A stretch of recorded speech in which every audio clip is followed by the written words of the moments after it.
to say that that was very demeaning. That was against human rights.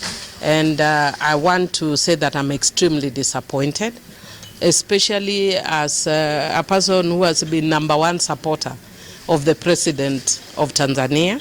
And I'd want to say that all is not lost. She can still retrace her steps. Really, because her presidency is her focus not on just her, but on a lot of women. It's a test on women leadership. And so I would want to ask her to rethink and reset. That's not what we want to see. Her presidency for women goes beyond Tanzania. And even the fact that people like Martha were stopped. She made a big issue out of nothing, if you ask me. Look at Uganda. Uganda was allowed Martha to go in, and she's come out. Big deal. Nobody's talking about Uganda anymore. So I don't think, and Martha is a lawyer, for instance, and who is allowed to go to all these areas to represent people. It's legal. There's nothing illegal about that. And so I know that we have agreed not to talk about this. And I've been restraining myself. But I just want to say for President Suluhu Hassan that I've been her fan #1. And I've not lost hope in her.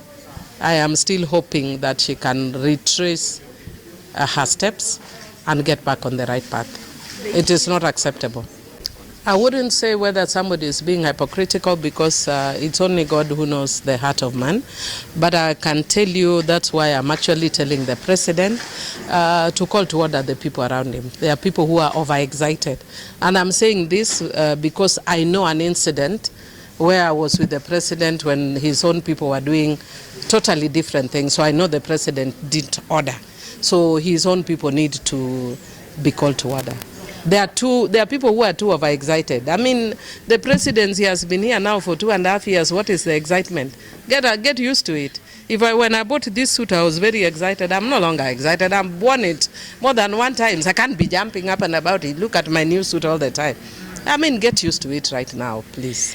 Well, I think you've also seen that the president has been very busy, so he doesn't necessarily have to respond on the spot. But I support my party leader 100% that there is a need for compensation of victims. And I'm not saying this because of politics, because I am actually the author of the Victim Protection Act, because I believe anybody who is a victim of crime need to be compensated. And it is not just limited to the Gen Zs. The Gen Zs who are killed, their families need to be compensated. The ones who are injured need to be compensated. The people who are killed when we demonstrated post-election, their families need to be compensated. And it's not much, really, if you look at the number of people who are there. And I want to thank the president for giving that, saying the forgiveness or seeking for forgiveness. So the forgiveness, I would want to urge him again to follow with an act